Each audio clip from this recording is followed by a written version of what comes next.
Puyo! Viva 15th! Yokyo! Oh, Fishman!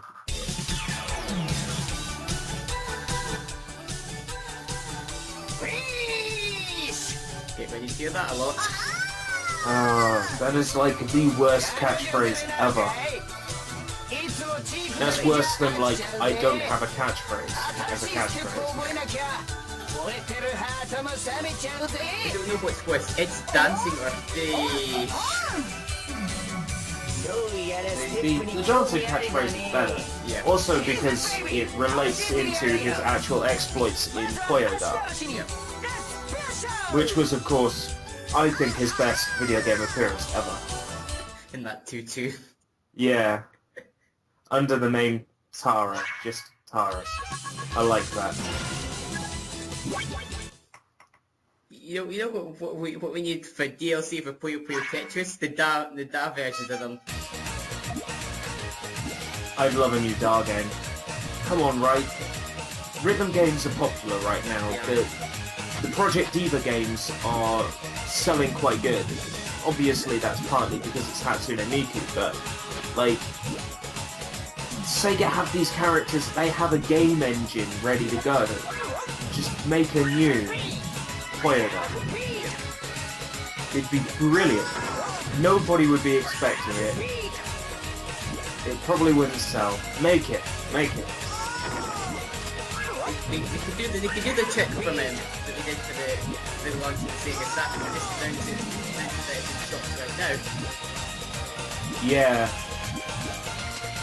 Sort of like what Nintendo did with the NES Remix last year. It's just like, oh, by the way, this, what you're seeing on stream right now, it's out.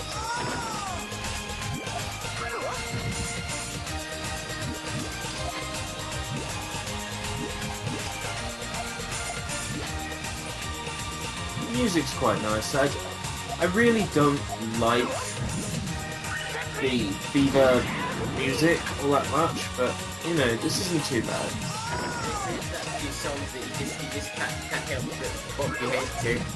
Yeah. Basically all the songs I like from Fever are basically in Superstars Tennis, so all I have to do is load that game up and listen to the music. So you get to play a better game and listen to the great music as well. A better game than Fever, yeah. I wouldn't ever say Superstars Tennis is a better game than one of the good players. But I definitely say it's a better game than Fever. I really don't like Fever. I can't really explain it all that well, other than maybe I spent so much time playing the classic Puyo games that just Fever looks scribbly and messy, isn't it? Maybe that's the whole point, but it looks like the art designer thought, hey, seeing as we're at Sonic Team and I see all of Yuji Yukawa's horrible looking drawings for the Sonic series, maybe I could just make something that looks like that. Yeah. I mean, that's the feeling I get, because like, I don't think Yuji Yukawa's artwork is all that great, to be honest. Yeah. I don't like how strange the lines are on the drawings. There's a weird sort of shading effect.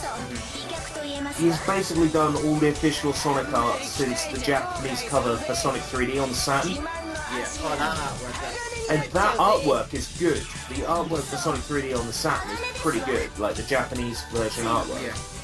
But everything else, there's a weird shading to it.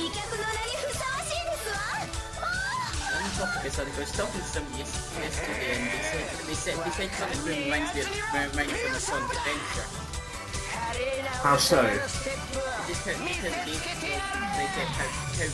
speed feels in it. I wouldn't say it feels anywhere near as fast to run through. I just recently started playing Sonic Adventure DX again. Yes, I know, I just can't leave that game alone. But the reason why is because they just updated the Steam version with achievements. Ah. So I loaded up my save file for the PC version, and it's already popped the completed all missions achievement. But I'm having to play through the game again to get everything else, because it won't pop the emblems. On 120 emblems or whatever, it won't pop the achievement. It pops it when you get the 120th. Completing a trial, I completed both a stage and a minigame, and it didn't remind it to pop them, so... fun. I'm trying to find like an in-progress save that someone has. Yeah. So I don't have to like start all over from the beginning, but I've gotten up to Skydeck. Just like I don't want to play anymore at this point. I've got a bit like that with my PS3 version of things on the PS. I've got a bit with Skydeck with Sonic, and I want to get through the level, but I'm just can't be bothered to go through Skydeck again. Yeah, it's a grind really, and when you're playing a game for the sake of grinding, there's no point in really playing it at that point. That's how I feel. That's why MMOs have never appealed to me. It's like the idea of putting all those hours in to get one piece of decent equipment. It's like, do I really want to go through all that just to do that one thing? I'd rather just grind in Pokemon then you feel like you're moving up to something, like you see an evolution arc. Yeah, I basically train my Pokemon as far as to evolve them, and then I sort of ignore them from there. I've never really been good at the competitive play in Pokemon, and I found that X and Y's campaign was way too easy. Yeah. Like, there was only one part of the game that gave me trouble, and that was that bugger in Elite Four who has a sword Pokemon that, like, keeps changing its form. So you can't do any damage against it. Anger Slash. Yeah. Screw that thing. Absolutely horrible. There is a way to cheat it, I found. Oh. Do tell, because I think for training and like grinding to train Pokemon, I think I can do the Elite Four over and over again.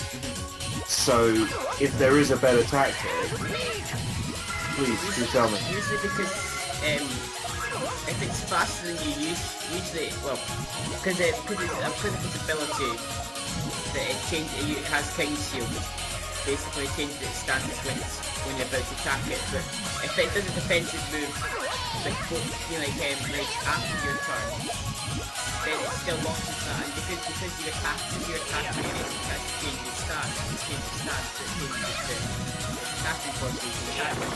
Oh! So if I hold off attacking it straight away, wait for it to be in defense form, then attack it, then it will have to switch out. Oh! If it uses King's Shield, it still acts as if it's nature, like its ability was used. Oh, cool. And that's when you get a flamethrower from a Charizard. Yeah. Well, I'd probably use my fire Pokemon of choice in that game, which is Delphox. So I'd probably hit it with a what is it, fire? But what's the thing that like creates like the kanji? Looks awesome. Fire Blast. Yeah, I'd hit it with Fire Blast. Because that's like has a high chance of critical hit or something. Yeah. So I just use that. I'm going to say Charizard because that's my fire type thing, so why I chose Charmander because it's too cold, so because I got that chase thing. I've got them all now because people bred them and gave them to me. I got them thanks to one tweet. My friend recently sent me a shiny Charizard, a shiny Mew, and a shiny Pikachu for no reason. Just like, here you go. There must have been things that he had gotten by doing favors to people or something. It's just like, I don't play Pokemon anymore. Here you go, have these rare Pokemon. It's like, okay, have this Mawile I bread that has 4 perfect IVs. There you go. When I went into game yesterday to play the regular with Alpha Sapphire for an hour. One of the people that were into that team last year when for X and Y. Yeah. They're halfway through completing the shiny decks. The shiny decks. Yeah. Get a shiny of every single Pokemon. Yep. God. And they Again, this is the grind thing I'm talking about. Like, I don't want to make it sound like I don't understand these people, because I fully understand where the longing to complete these sorts of things comes from. Being a gamer myself, I know that, but at the same time, it still seems really weird to me when someone says, yeah, I'm going through getting all 78 variants of this.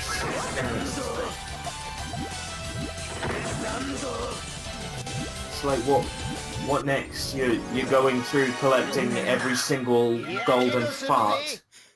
It just seems so weird to me. Like, I was playing Smash Bros. 3DS basically non-stop up until yesterday, where I said, okay, I'm done with it. I'm at 661 trophies, and I've said I'm done with it. I can't take any trophies out right now because I've been buying some and I've been getting dangerously low with the coins. So I've been having to replay All-Star and Classic mode. I've been to 7 difficulty with Mega Man. Yeah, I'm struggling on 9.0, and I've got the feeling that beat it on 9.0 is going to be a trophy reward. I've got that feeling, and if that's the case, it's not going to happen. I'm not going to get all the trophies, so I might as well stop now. That's the way I'm looking at it. So, I'm all excited for, at the time of recording tomorrow, which is Smash Bros. Wii U. Oh yeah. Brought forwards a week from its original UK launch date, and I'm so glad it was, because there was no way it would have been fair for us to wait 2 weeks. 1 week is bad enough on top of 2.5 years. When I was in the game yesterday at the time of this recording, once we wait to get the Pokemon games to play, we were playing Smash Bros. That we usually had set out. Oh nice. Who did you get hands on with? We all chose each other. It was either Greninja or Pikachu. It was one of the two. I was going to go for Robin, but unfortunately I didn't have a chance to play because I was next in line. Alright. So it was on to Pokemon and we only had an hour, so I wasted my chance playing Omega Ruby. Fair dues. I'm looking forward to it, but if it turns out tomorrow that I look at my money and I go, maybe not, then I have the ability to turn down Alpha Sapphire, because I actually have it pre-ordered in town. Smash is coming no matter what. I have no choice in the matter now. I pre-ordered it, it's been dispatched, the money's out of my account. So be it.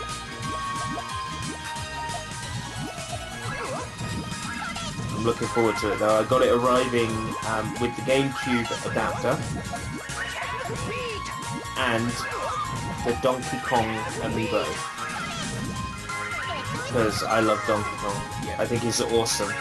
I think nobody gives him enough attention. And also because I've listened to so much DK Vine podcast stuff that just like I'm converted to Donkey Kong now.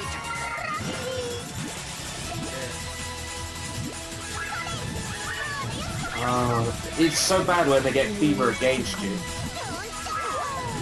Yeah, but the good thing is that usually you can because the AI is quite slow and good, you can usually get a few counters off of them before these. Yeah, a few offsets. Yeah.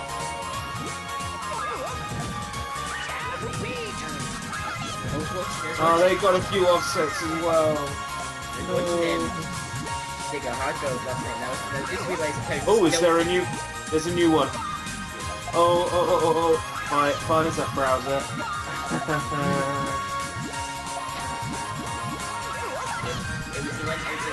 wasn't the part 2 of Sonic, when Sonic shows up. Yeah, that one was episode 7, wasn't it? Yeah. Yeah. That means there's an episode 8 to watch. Ooh, nice. And I just noticed how stilted Sonic looked when he was running. And GG. I was kind of bothered a little by the way it was animated.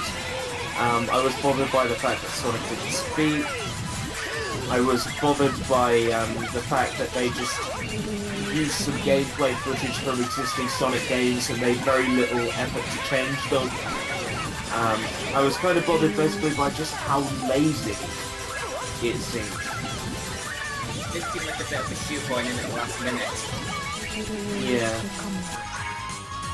Yeah, save yourself from that. Don't actually save yourself. Yeah. You can't do anything. Yeah.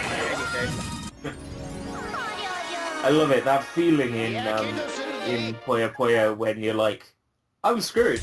There's nothing I can do. I know that as soon as I drop this, I'm gonna get pelted with like loads of refuge. It's just like BAM! Nobody spoiled it, but a certain thing like that happens in 20th anniversary, hopefully you get that character. Ooh, you've done 20th as well. Yeah, I've done... Who am I kidding? You're doing every Puyo game. If it turns out that you can get hold of the Puyo Puyo Pocket Calculator, you will do a video on it. I just know this. When I first seen that announcement, I was like, what the hell is that? It's awesome. I thought about getting one, then I thought, hold off. See if I can still... See if they still show up around about after Christmas. If they still show up on eBay then I'll pick one up. They look cool.